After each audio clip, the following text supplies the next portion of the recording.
जय हिंद दोस्तों। पीके हिंदी क्लास में आप लोगों का स्वागत है। आज हम लोग चलेंगे। आज टॉप 50 क्वेश्चन आज जो है क्लास 10th के लिए ये बहुत ही महत्वपूर्ण है और एग्ज़ाम में जो है पूछा गया क्वेश्चन है। तो चलेंगे पहले क्वेश्चन पर।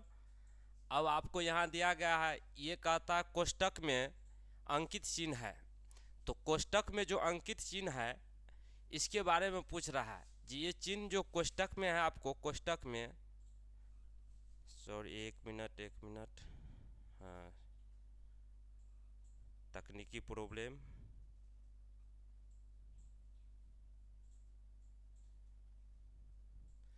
तो ये कोष्टक में कहता अंकित चिन्ह है। तो ये आपको जो चिन्ह देख रहे हैं, ये क्या हो रहा है, वो ये जो चिन्ह देख रहे हैं इस चिन्ह के बारे में आपको पूछा जा रहा है। तो सबसे पहले देखिए, प्रश्नवाचक ऑप्शन में दिया है लाघव चिन्ह, प्रश्नवाचक चिन्ह, विस्मयादि बोधक चिन्ह, अल्प विराम चिन्ह। तो सबसे पहले आप प्रश्नवाचक चिन्ह जो होता है आपको ये ऐसे होता है। विस्मयादि बोधक चिन्ह जो होता है आपको ऐसे होता है। सॉरी, यहाँ पर जो है अल्प विराम है। अल्प विराम चिन्ह जो है आपको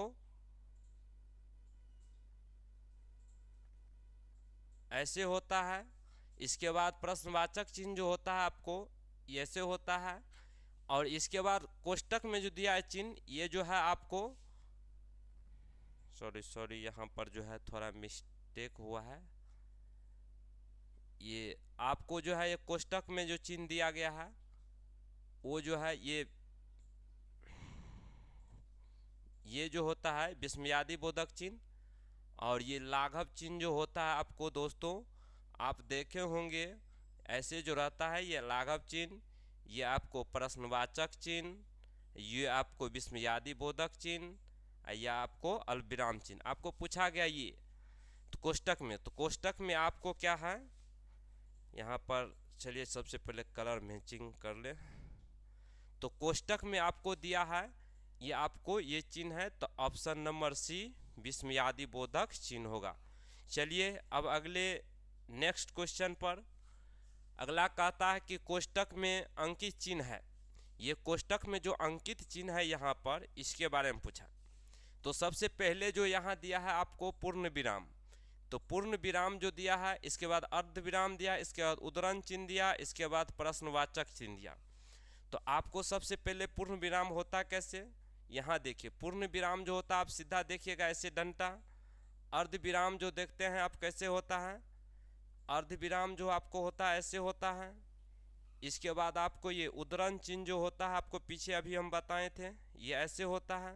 प्रश्नवाचक चिन्ह जो होता है आपको ऐसे होता है। आपको कोष्टक में क्या दिया है ये, चलिए यहाँ देखेंगे।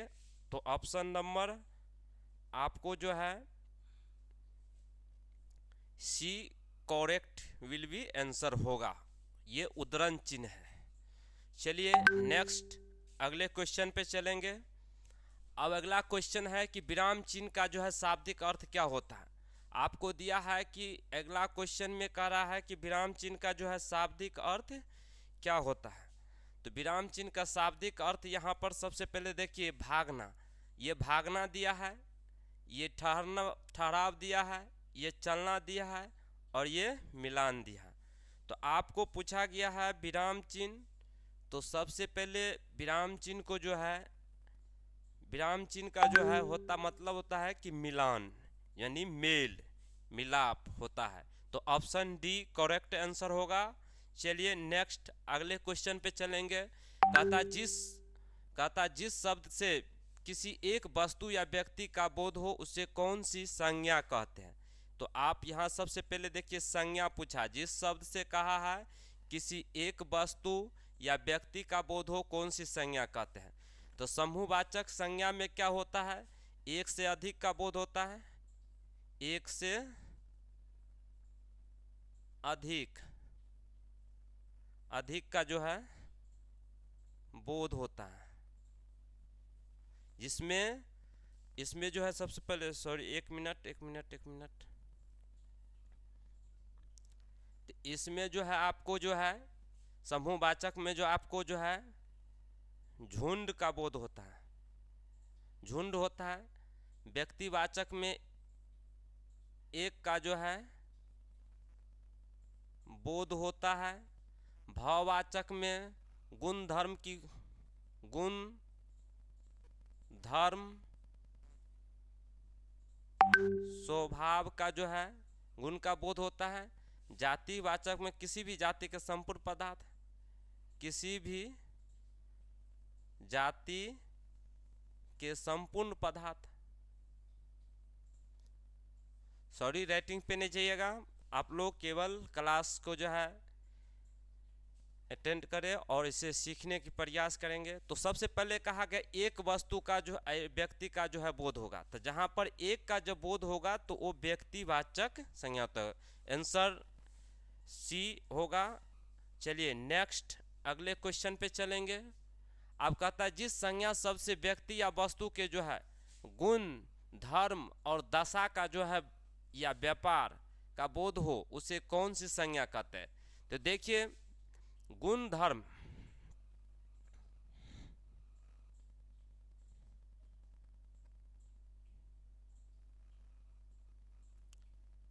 गुण धर्म की बोध कर रहा है, गुण धर्म और व्यापार की बात करता है।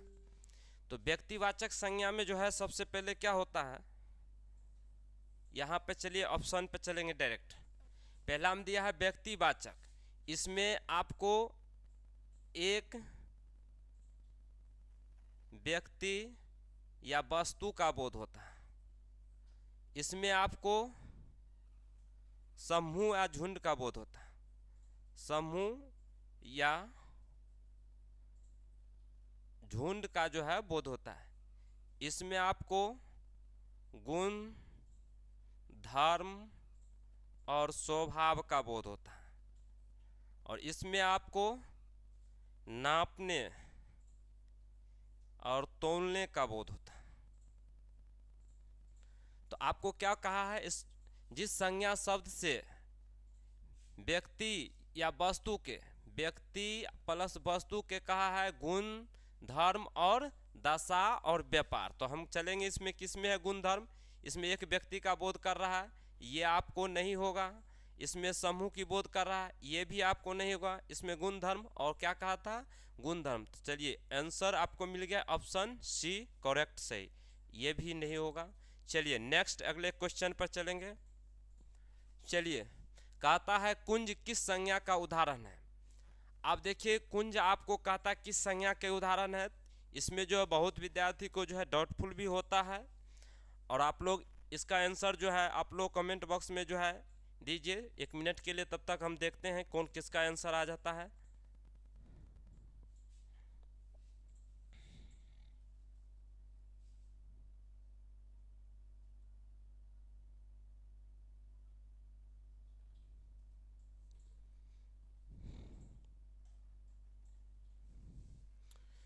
कुंज देखिए, चलिए क्वेश्चन पे चलेंगे फटाफट। भाववाचक संज्ञा में अभी हम जस्ट बताए थे जिसमें गुण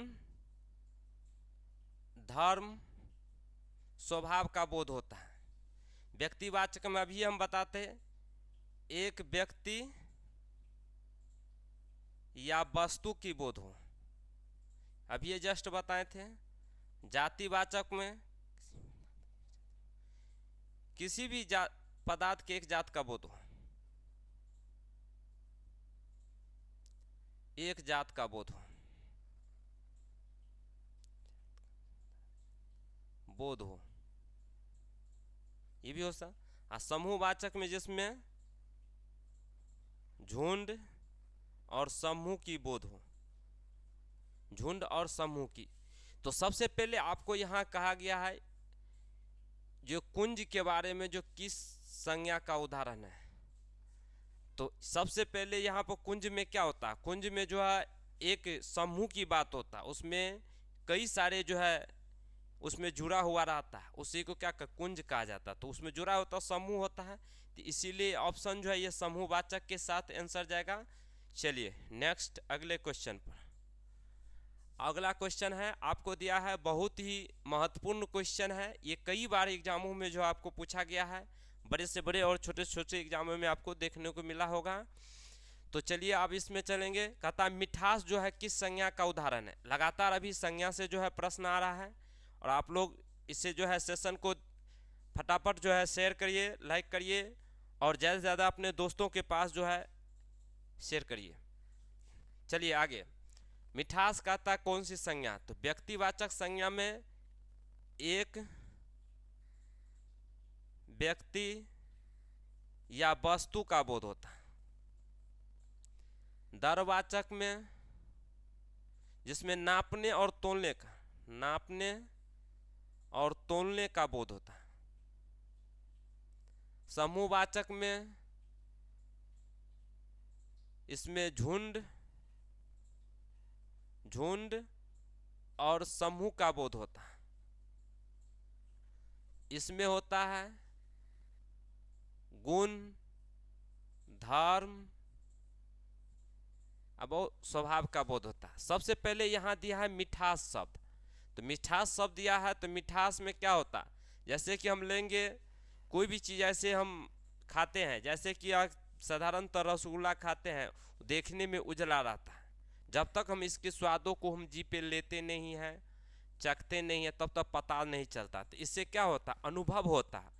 इससे क्या होता है, अनुभव होता है। तो इसके बाद इससे पता चलता है इसमें गुण क्या है, तो मीठापन का गुण है, तो इसीलिए इसमें गुण की पता चलता है, इसीलिए ये भाववाचक होता है। Option number A correct answer होगा। चलिए नेक्स्ट अगले क्वेश्चन पर चलिए। यहाँ पर ब्लैंक है, खाली है, आगे देखेंगे। चलिए अगला क्वेश्चन है 8 नंबर है। कहता है निम्न में कौन सा जो है दरवाचक संज्ञा का उदाहरण है।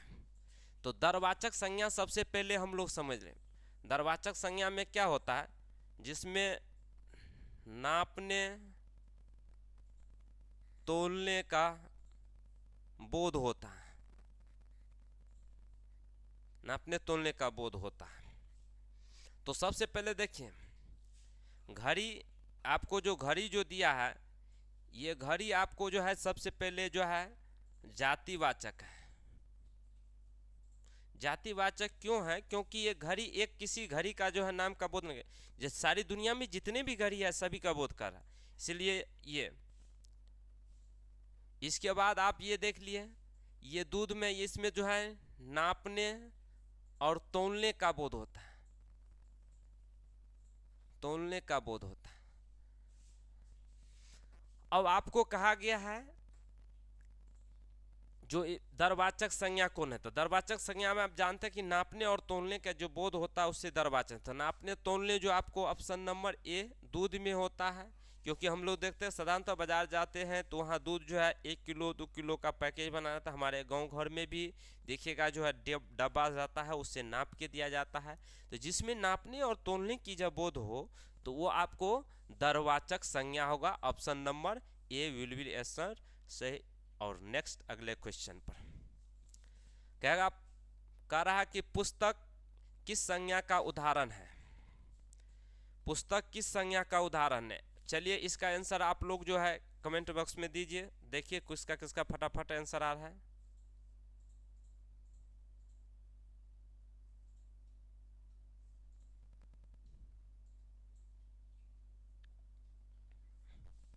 देखिए पुस्तक, ये पुस्तक का रहा, पुस्तक का रहा तो किसी एक का, किसी एक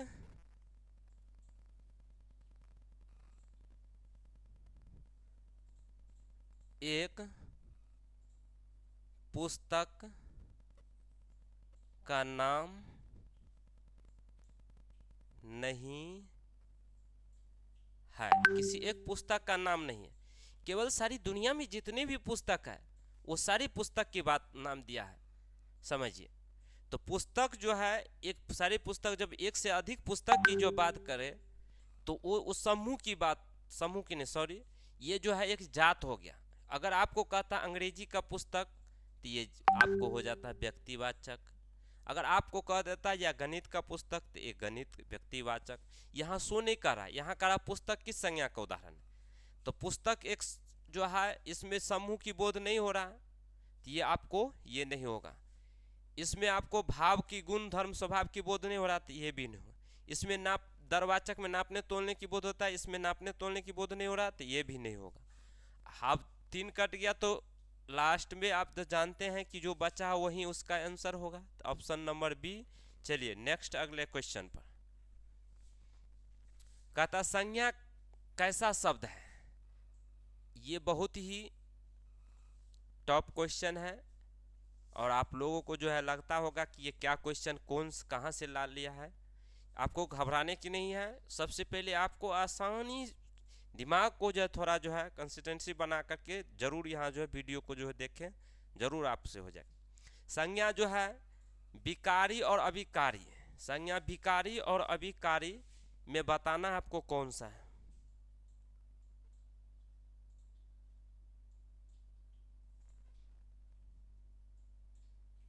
क्योंकि यहाँ पर आपको बलगराने के लिए सी भी दिया है, तो ए और बी जो है दोनों देख करके नहीं मार देना, आपको इस दोनों में बताना। अब तो हम शॉर्ट कर दिए कि आपको, तो सबसे पहले देखिए संज्ञा जो होता है, चलिए दीजिए फटाफट आंसर।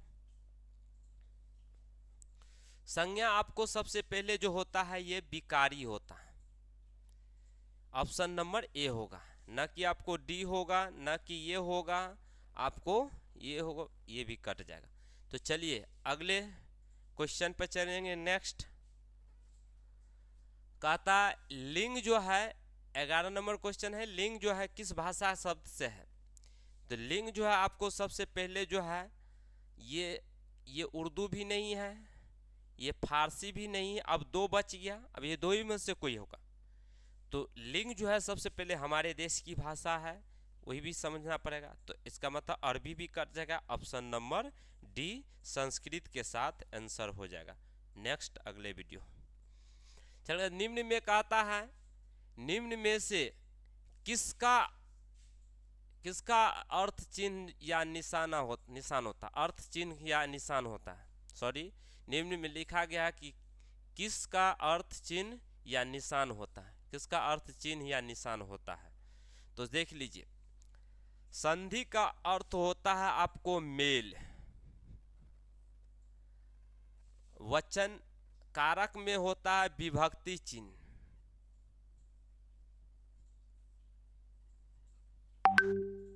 ये तो ने विभक्ति पूछा है। तो चलिए ये दोनों आप देख रहे हैं कि इस लाइन से आंसर की लाइन से हट गया। अब जो 2 गो बचा, अब यहाँ है वचन है और लिंग है, तो देखिए वचन भी कट जाए, क्योंकि लिंग का अर्थ होता है मेली, लिंग का जो चिन्ह होता है निशान होता है, इसीलिए लिंग होगा। आपको पूछेगा वचन कितने हैं, तो वचन 2 है। आपको संधि पूछेगा कितने हैं, तो संधि 3 है। कारक पूछे कितने हैं, तो 8 है। कारक के भेद 8 होता, संधि कारक का भेद 8 में आपको पता कर्ता कर्म करण संपादन अपदांश, आप अपने ये देख लेना है, सही है। और संधि का 3 भेद होता है, स्वर संधि, व्यंजन संधि और विसर्ग संधि। स्वर संधि की 5 गो भेद होता है, दीर्घ संधि, गुण संधि, वृद्धि संधि, यन संधि और अयादि संधि। वचन 2 है, एक वचन और बहुवचन। चलिए नेक्स्ट अगले क्वेश्चन पर। कहता राम खाया होगा, अगला क्वेश्चन है, कहता राम खाया होगा, यह वाक्य किस काल का उदाहरण है। अब जो ये वाक्य जो है, इस वाक्य में कहता कि राम खाया होगा, यह वाक्य किस काल का उदाहरण। चलिए फटाफट आंसर दीजिए आप लोग।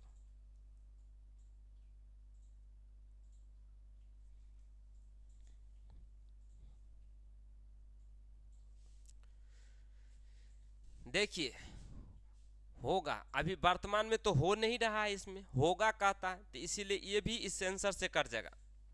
भूतकाल में हो गया, नहीं पूर्ण तो नहीं हुआ है काम, होगा कहता, तो ये भी कट गया। अब पूर्ण वर्तमान और भविष्यत काल में आपको देखना, तो पूर्ण वर्तमान का मतलब हो कि पूरा काम तो नहीं हुआ है, काम पूरा हो जाता तो वर्तमान समय में, वर्तमान काल में पूर्ण हो जाता काम, तो पूर्ण वर्तमान, तो ये कट गया, तो भविष्यत काल होगा। क्योंकि होगा कहता आगे आने वाले समय में कहता, तो आगे आने वाला समय में जो होता है वो भविष्यत काल कहा जाता, इसलिए ऑप्शन नंबर डी के साथ आंसर जाएगा। नेक्स्ट चलिए फटाफट निम्न में से कहता कौन संधिगत वर्तमान है। अगला क्वेश्चन कहता निम्न में से कौन संधिगत वर्तमान काल का उदाहरण है। आपको 4 ऑप्शन दिया गया है, फटाफट इसमें जो है आप देख लीजिए। आप कहता है कि रीता खाती होगी, सीता पढ़ती है, राम खेलता है। तो यहाँ पर का संधिगत वर्तमान, तो राम खेलता है वो देख रहा है, ये इसमें संदेह नहीं, शक नहीं हो रहा है, इसको काट दीजिए। सीता पढ़ती है, वो देख रहा है कि पढ़ रहा है वर्तमान में, तो ये भी कर रहा है काम, ये इसमें भी शक नहीं है।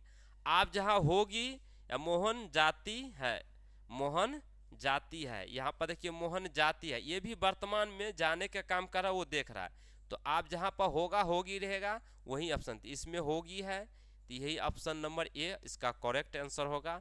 चलिए नेक्स्ट अगले विधि क्वेश्चन पर देखिए। निम्न में से कहता कौन संभव भविष्य का जो है उदाहरण है, संभव भविष्य काल का उदाहरण है।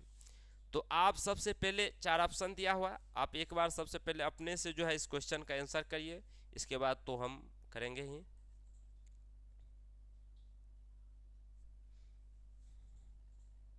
दीजिए फटाफट।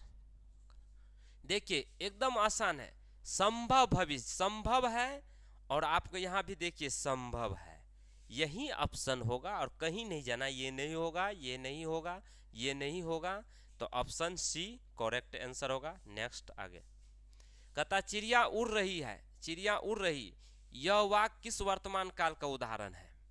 आपको वर्तमान काल का उदाहरण बताना है कि यह वाक्य किस वर्तमान काल का उदाहरण है। चलिए फटाफट कीजिए।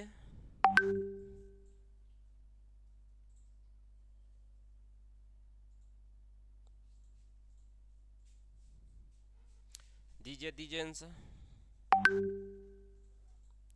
सीता चिड़िया उड़ रही है, तो चिड़िया उड़ रहे तो अभी आपको वर्तमान में जो है अभी काम हो रहा है और देख रहे हैं चल रहा है, तो वर्तमान में अभी जो काम हो रहा है लगातार अभी चल ही रहा है, उसका देख रहा है, तो वो समान वर्तमान नहीं होगा। समान वर्तमान सीधा होता वही, ये संभव संभावना की बात नहीं हो रहा है, यहाँ संभावना नहीं बता रहा है कि चिड़िया कहता उड़ रही है, वो देख रहा है उड़ रही है, तो ये संभावना नहीं। संभावना होता तो कहता वो आगे आने वाले समय में। संधिगत मतलब संदेह के आधार पे, शक के आधार पे यहाँ करा, तो यहाँ इसमें शक भी नहीं हो रहा, शक के आधार पे भी नहीं हो रहा, क्योंकि संधिगत रहता तो या होती, होगी, होगा, ये आता, लेकिन ये बात नहीं है। तो ये ऑप्शन नंबर जो है बी के साथ आंसर होगा, तत्कालीन वर्तमान होगा। नेक्स्ट अगला कि अध्यापक छात्रों को पढ़ाकर घर चले गए। आपको यहाँ पूछा अध्यापक छात्रों को पढ़ाकर घर चले, यह वाक्य किस क्रिया का उदाहरण है। लगातार क्रिया से आपको प्रश्न आ रहा है और गौर से देखिए ये किस क्रिया का उदाहरण है। तो ऑप्शन में दे दिया है आपको, आप देख लीजिए।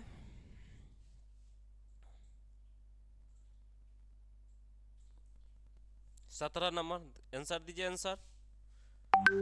तो देखिए अध्यापक छात्रों को पढ़ाकर घर चले गए, तो ये यहाँ पर प्रेरणा नहीं दे रहे हैं, किसी को करा नहीं रहे हैं, काम जो है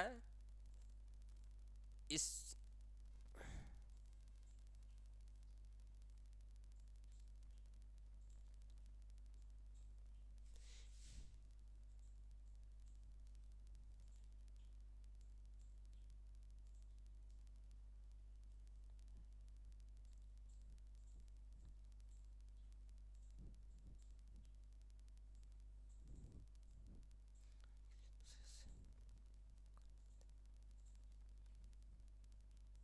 काम किसी दूसरे से कराते हैं तो प्रेरणार्थक क्रिया,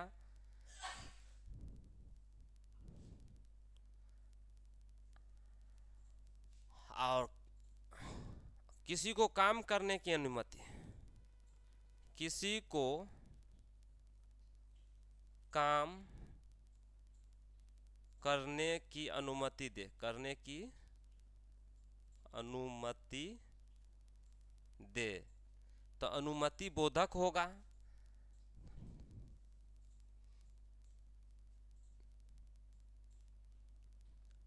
और तो आप देखे लिए तो ये दोनों सबसे पहले आंसर के रेस में से कट जाएगा। अब 2 बचा, नाम धातु जो आपको होगा नहीं, ये भी जो कट गया, तो ऑप्शन ए होगा पूर्वकालिक क्रिया, क्योंकि अध्यापक छात्रों को पढ़ाकर चले गए।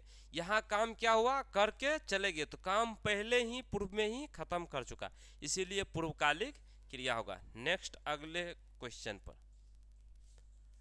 बच्चा दूध पीता है, यह वाक्य किस क्रिया का उदाहरण। देखिए फटाफट क्रिया से जो है आ रहा है, बच्चा दूध पीता है, कहता यह क्रिया, यह किस क्रिया का जो है उदाहरण है। आपको दिया अकर्मक क्रिया, नाम धातु, सकर्मक, क्रियार्थ।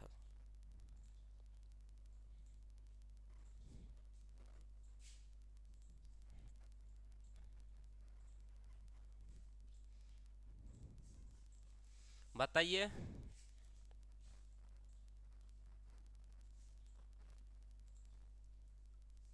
तो ये आपको जो है सकर्मक होगा, क्योंकि यहाँ बच्चा दूध पीता है, तो बच्चा जो है काम कर रहा है पीने का, क्या पीता है, दूध पीता है, तो ये कर्म हो रहा है, इसमें क्या होता है, कर्म होता है, जिसमें कर्म होता है वो सकर्मक होता है, सही कर्म सकर्मक होगा। Option C answer. नेक्स्ट अगले क्वेश्चन पर, कहता रमेश ने माली से फूल तोड़वाया, तो रमेश ने माली से फूल तोड़वाया, ये खुद अपनी से काम नहीं किया है, तो कहता इन वाक्यों में किस क्रिया का जो है उदाहरण है। खुद अपने से काम नहीं किया, किसी दूसरे से करवाया, तो आप देख लीजिए नाम धातु तो नहीं होगा, इच्छा बोधक नहीं, जो अपने इच्छा से नहीं किया है ये भी नहीं होगा, किसी से करवाया, पूर्वकालिक काम के पहले नहीं हुआ है, काम जो है पहले खत्म करके नहीं चले गया है, जैसे कि पिछले क्वेश्चन में आप देखे थे, जैसे पिछले क्वेश्चन में आप देखिए, यहाँ देखिए अध्यापक छात्रों को पढ़ाकर चले गए, तो काम जो पूरे खत्म करके जो चले जाएगा तब आपको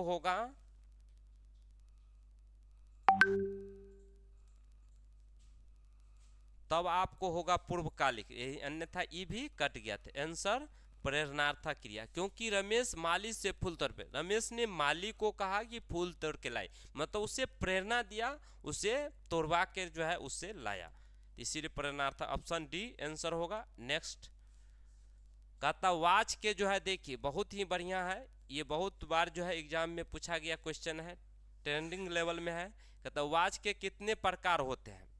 देखिए वाच जो होता है, वाच जो आपको होता है, एक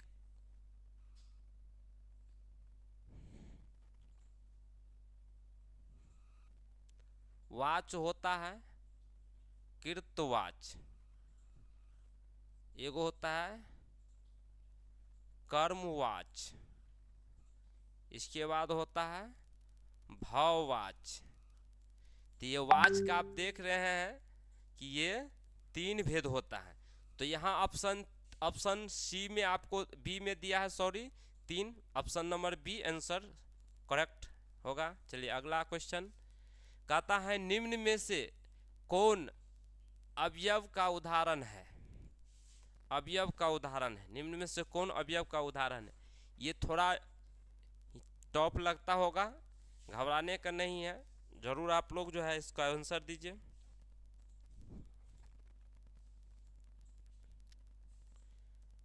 इनमें से आपको कहता अवयव, ये आपको जो है नाम है जानवर का, तो ये आपको सबसे पहले ऐसे संज्ञा के बदल उत्काती है, संज्ञा होगा। ये नाम है पुस्तक का, ये नाम है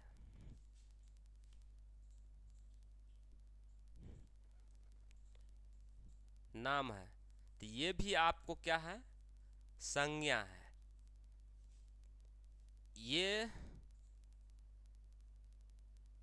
ये भी नाम है, तो ये नाम है, ये भी संज्ञा है। आपको सस्पिशन होता होगा कि ये रात नाम के, तो रात एक दिन का नाम है, मतलब जो है आपको एक पहर का नाम है जो रात है, लेकिन नाम है, जैसे दिन है तो वो भी नाम है, रात है तो वो भी नाम है, इसीलिए ये तीनों संज्ञा है। तो इसको काटिए, ऑप्शन नंबर सी आंसर होगा, लेकिन ही आपको क्या है आंसर होगा। अगला क्वेश्चन नेक्स्ट गया, वैभव आम चूस चूस कर जो है खाता है, इन वाक्यों में कहता क्रिया विशेषण है। चलिए आज क्रिया विशेषण आ गया, आप आंसर दीजिए फटाफट आंसर दीजिए आप लोग। देखिए वैभव सबसे पहले जो है ये जो है करता है, आम पे इन्होंने क्या किया, कर्म किया। खाता जो है आपको क्रिया है, आ चूस चूस का है क्रिया विशेषण। आपको क्या पूछा है, इसमें क्रिया विशेषण कौन है, क्रिया विशेषण कौन है। तो आप देख ले कि क्रिया विशेषण जो है चूस चूस कर होगा, option number C correct answer. चलिए नेक्स्ट, अगला कहता है कि यह प्राचीन मंदिर है, यह प्राचीन मंदिर है, इन वाक्यों में गुणवाचक विशेषण कौन है। आपको गुणवाचक विशेषण देखना है। प्राचीन मंदिर है, इसमें कहता है गुणवाचक विशेषण।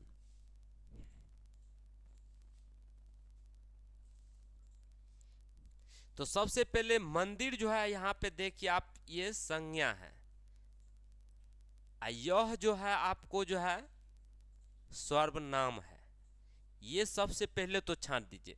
तो सबसे पहले यह जो आपको क्या है, यहाँ भी दे सर्वनाम है, मंदिर भी क्या है, मंदिर संज्ञा है।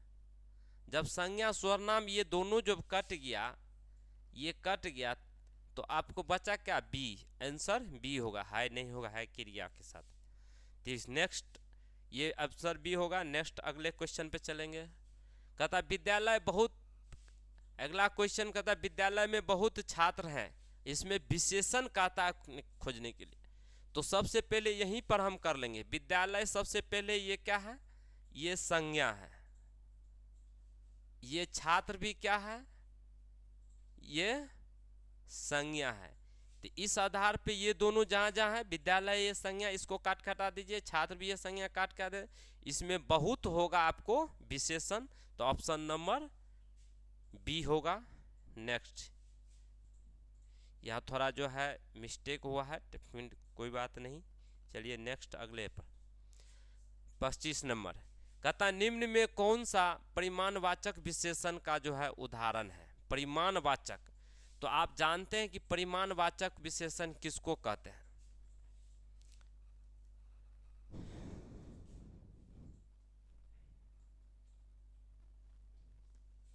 देखिए परिमाणवाचक का होता है जिसमें नापने तौलने का जो है बोध हो, जिसमें नापने तोलने का बोध हो उसे ही परिमाणवाचक विशेषण कहते। तो इसमें देखिए 4 बकरी, इसमें आपको संख्या का बोध कर रहा है, संख्या का बोध हो रहा है। तो ये आपको नहीं, सभी लोग, सभी में ये भी नहीं होगा। 7 छात्र, इसमें संख्या हो रहा है, इसमें तो नापने तोलने की बोध नहीं हो रहा, इसमें भी नहीं हो रहा, इसमें कट जाएगा। 1 किलो चावल, ऑप्शन नंबर ए होगा, जो कि इसमें नापने तोलने का बोध होता है। तो परिमाणवाचक का मतलब होता है जिसमें नाप तोल की बोध हो। तो इसमें 1 किलो चावल का रहा, इसमें नापने की बोध है, इसीलिए आंसर ए होगा। नेक्स्ट अगले क्वेश्चन, वह गाय काली है, कहता है यह वाक्य किस विशेषण का उदाहरण है। तो सबसे पहले इस वाक्य के बारे में कहता है वह गाय काली है। तो ये गाय का जो विशेषता बताता है, क्या बताता है, ये गुण बताता है। ये क्या बताता है, गुण, ये देखने में कैसा है, काली है। तो ये गुण दिखाता है आपको। तो इसमें गुण दिखाता, तो आप देख सबसे पहले परिविशेषण तो नहीं होगा, ये काट दीजिए। तुलनात्मक, इसमें तुलना तो नहीं कर रहा है एक दूसरे से, नहीं होगा। इसमें संख्या की बोध नहीं हो रहा, तो नहीं होगा। ये गुणवाचक विशेषण, ऑप्शन नंबर डी आंसर होगा। नेक्स्ट अगले क्वेश्चन पर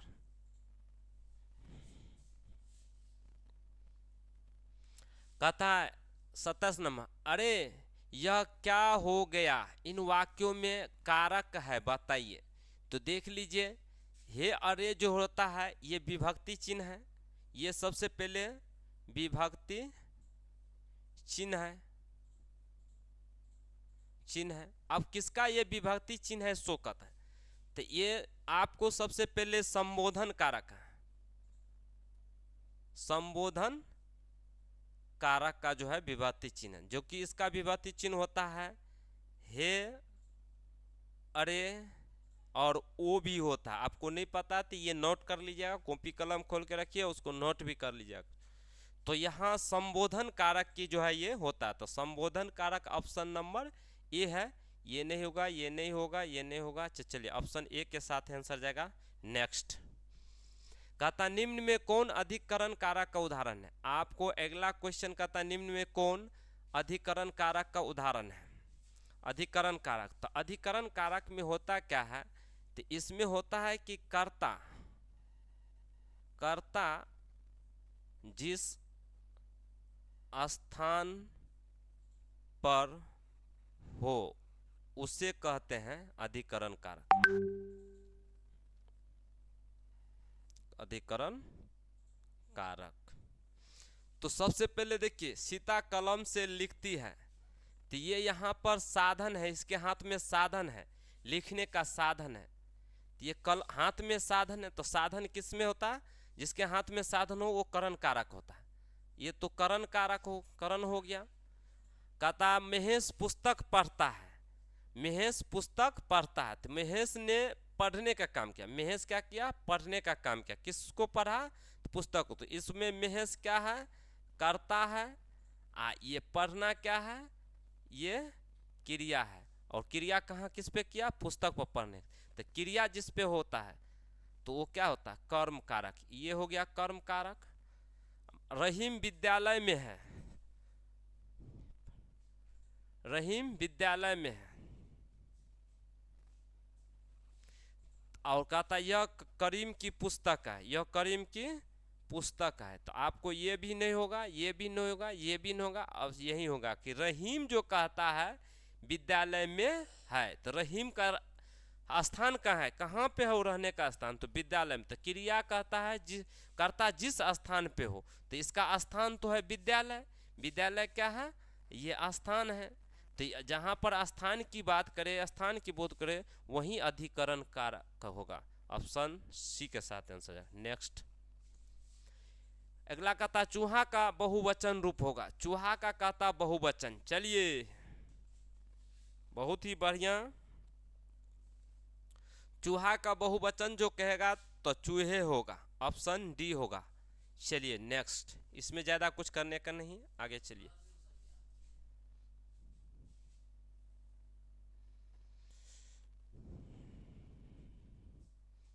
बरहसिंघा। चलिए अगला क्वेश्चन कहता बरहसिंघा का बहुवचन क्या होगा। तो बरहसिंघा का जो बहुवचन आपका बरहसिंघे होगा। ऑप्शन नंबर ए होगा आंसर। नेक्स्ट आपका आता है अगला क्वेश्चन, भानु उदय पदों की संधि है। मतलब भानु उदय में कौन सी संधि है, भानु उदय का ये भी पता हम आपको करते हैं। और भानु उदय संधि है आपका आता किसका है, तो भानु उदय आप जो है ऑप्शन दिया है, बहुत ही आसान है, बहुत बार ये क्वेश्चन पूछा गया है। आप लोग इसका आंसर दीजिए।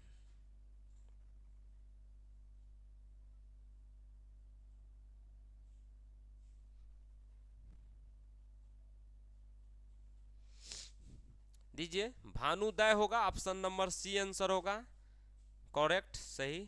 नेक्स्ट कहता निम्न में कौन सा स्त्रीलिंग शब्द है। तो आपको बताना है स्त्रीलिंग शब्द कौन है। चलिए आपको 4 ऑप्शन दिया है, आप इसमें बताइए स्त्रीलिंग शब्द की कौन सी है।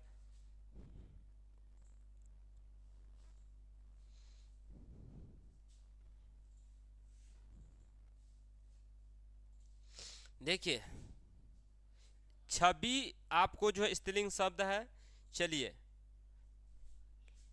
अगला, निम्न में कौन सा कहता है पुल्लिंग शब्द। अब स्त्रीलिंग पुल्लिंग से क्वेश्चन आप लोग आ रहा है, निम्न में कौन सा पुल्लिंग शब्द है, तो आप बताइए इसमें।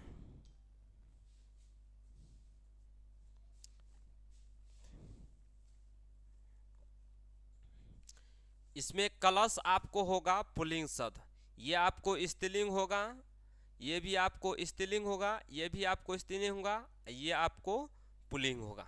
चलिए नेक्स्ट आंसर अब कहता आयु किस लिंग का उदाहरण है। चलिए अभी लगातार लिंग से जो है क्वेश्चन आ रहा है, आयु किस लिंग का उदाहरण है। चलिए आयु जो है होता है आपको स्त्रीलिंग होता, ऑप्शन नंबर बी आंसर होगा। नेक्स्ट कहता साधु का बहुवचन बताइए। अगला क्वेश्चन है साधु का बहुवचन। साधु का बहुवचन आपको साधुओं होगा, ऑप्शन नंबर सी आंसर होगा। नेक्स्ट अगले क्वेश्चन पर चलिए। निम्न में कौन उष्म व्यंजन है? आपको यहाँ का था उष्म व्यंजन कौन है?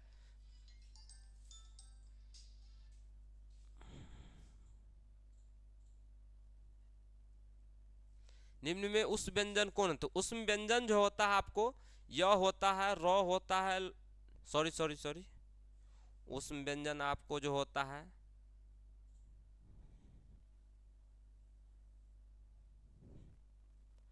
उष्म व्यंजन आपको होता है तालम स, मूर्धन स, दन स और ह होता है। ये आपको उष्म व्यंजन है। और आपको उष्म व्यंजन की संख्या जो पूछेगा तो आप देख लिए हैं, ये आपको होता है 4 होता है। आपको इसमें देखना है कि प जो है ये आपको स्पर्श व्यंजन है, स्पर्श व्यंजन है। स भी आपको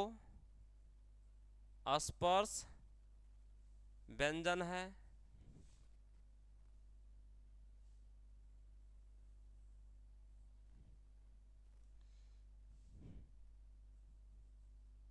व्यंजन है। थ भी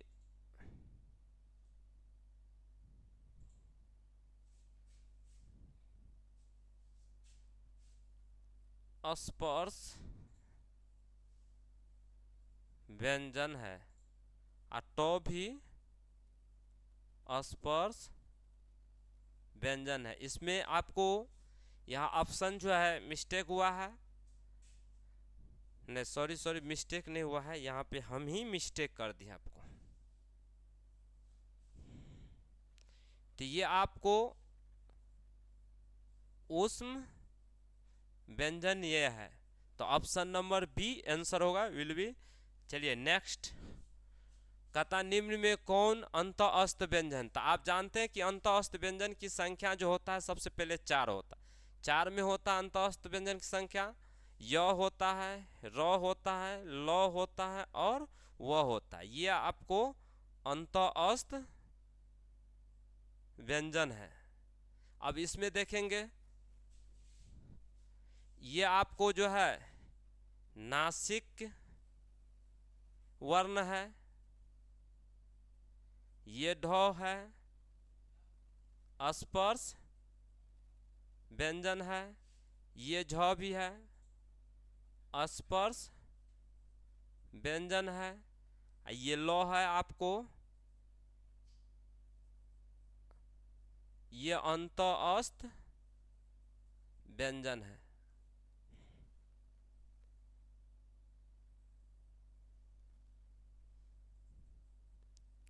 अंत अस्त व्यंजन है। अक्षर पे नहीं जाना है, तो आपको अंत अस्त पूछा था, तो option number A answer correct सही होगा। चलिए अगला, निम्न में कहता है कौन उष्म व्यंजन है? उष्म व्यंजन अब ये हम जस्ट आपको बताए थे। तो उष्म व्यंजन की संख्या जो होता है ये 4 होता है। ये तालम स होता है, मूर्धन स होता है, दन स होता है और ह होता है। ये तीनों स और ह होता है।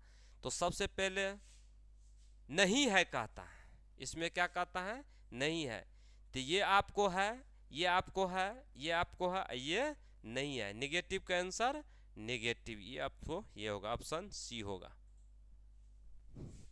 कहता निम्न में, नेक्स्ट अगला पे चलेंगे। निम्न में कहता कौन अंतःस्थ व्यंजन नहीं है? यहाँ पर नहीं कह रहा है। तो अंतःस्थ व्यंजन तो जानते हैं 4 होता है, य होता है, र होता है, ल होता है और व होता है। अब देखिए य तो होता है, र होता है, व होता है, लेकिन न नहीं होता। तो ऑप्शन निगेटिव का आंसर निगेटिव होगा, ऑप्शन सी आंसर। चलिए अगला नेक्स्ट कहता है अनुनासिक वर्ण की संख्या कितनी होती है? तो अनुनासिक वर्ण जो होता है आपको जो या टो डो ढो,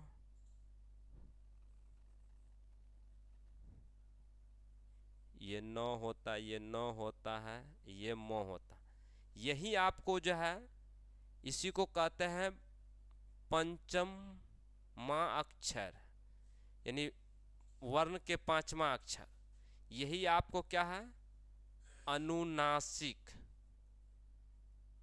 वर्ण है। तो इसीलिए अब इसकी संख्या का आपको संख्या पूछा था कितने होते हैं, तो आप जान लीजिए 1 है, 2 है, 3 है, 4 है और 5। तो इसकी संख्या जो होता है कितने होते हैं, इसकी संख्या आपको 5 होता है। तो ऑप्शन नंबर डी आंसर होगा। नेक्स्ट चलिए अब फटाफट लास्ट का क्वेश्चन जो है 1 सेकेंड 2 सेकेंड लेंगे एक क्वेश्चन पर और फटाफट खींचते चलेंगे।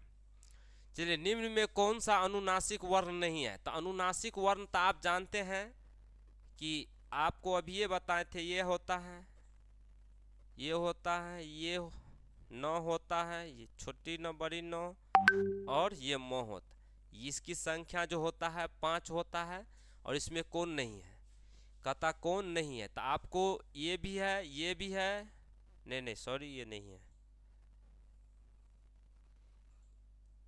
ये भी है, ये भी है और ये नहीं है। तो निगेटिव का आंसर निगेटिव होगा, ऑप्शन बी के साथ आंसर। चलिए नेक्स्ट, कहता त वर्ग, त का उच्चारण किससे होता। तो त वर्ग का जो उच्चारण जो होता है, आपको हमने ट्रिक बताए थे आपको, के टी यम डी ओ। के से आपको हो गया कंठ, टी से हो गया तालु, यम से हो गया मूर्धा, डी से हो गया दंत, और ओ से हो गया ओष्ठ। आप देखिए इसमें आपको क ख होता है, इसमें च छ होता है, इसमें ट ठ होता है, इसमें त थ होता है, इसमें प फ होता है।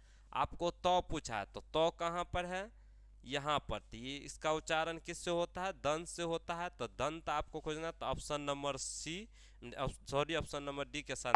चलिए नेक्स्ट, झ का उच्चारण कहता है स्थान होता। तो झ जो होता है, सबसे पहले देखिए अभी हम बताए थे KTM 2। नेक्स्ट यहाँ पर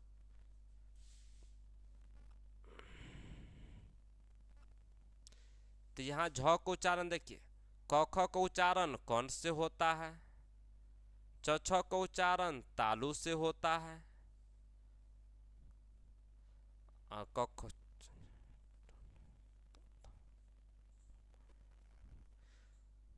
ट ठ का उच्चारण मूर्धा से होता है, त थ का उच्चारण दंत से होता है, प फ का उच्चारण ओठ से होता है। तो आपको सबसे पहले देखना है झ कहता, तो झ आपको च छ में होता है, इसमें झ होता है। तो ये किससे उच्चारण, तालु से होता है। तो तालु आपका कहाँ पे, ऑप्शन नंबर ए होगा आंसर से करेक्ट। चलिए नेक्स्ट, क्या हो गया, हाँ नेक्स्ट। चलिए ब का उच्चारण स्थान कहता है। तो ब जो आता है आपको प फ ब भ और म। तो ये प फ का उच्चारण जो होता है ये ओठ से होता है, इसका उच्चारण आपको ओठ से होता है। तो इसीलिए आपको देखना ओष्ठ का, ऑप्शन नंबर बी है आंसर। चलिए करेक्ट बी। नेक्स्ट अगला कहता है निम्न में कौन सा जो है दीर्घ स्वर नहीं है। देखिए स्वर जो है, स्वर जो होता है आपको 2 प्रकार होता है। एगो हस स्वर होता है, 3 गो होता है ऐसे, दीर्घ स्वर होता है, प्लुत स्वर होता है। तो हस स्वर में आपको अ आता है,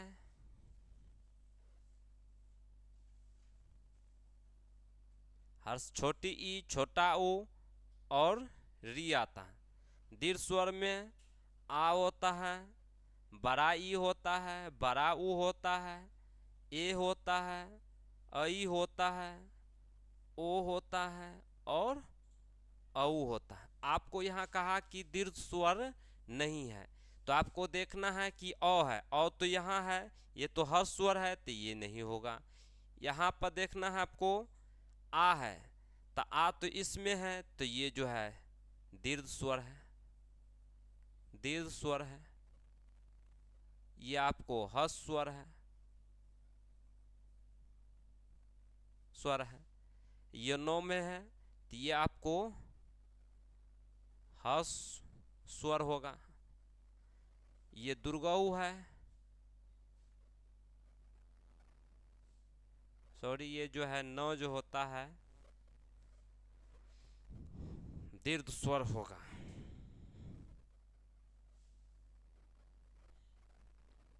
ये आपको दीर्घ स्वर है। ये आपको क्या पूछा था, दीर्घ स्वर नहीं है, ये भी आपको दीर्घ स्वर होगा।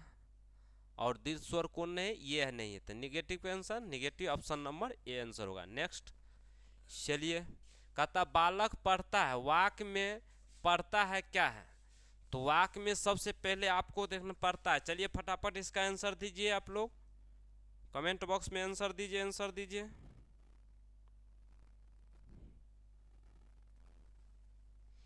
पढ़ता है, देखिए बालक सबसे पहले क्या है, ये जो है संज्ञा है।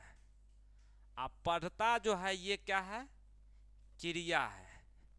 ये पढ़ता जो है क्रिया। आपको क्या पूछा है कि बालक पढ़ता, इसमें पढ़ता क्या है, ये पढ़ता के बारे में, तो पढ़ता क्रिया है, क्या है, क्रिया है, तो ऑप्शन नंबर सी क्रिया होगा।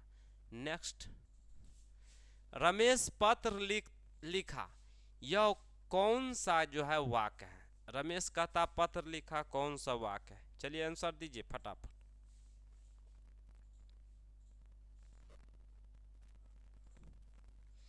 रमेश सबसे पहले जो है ये लिखने का काम कर, रमेश जो है काम कर,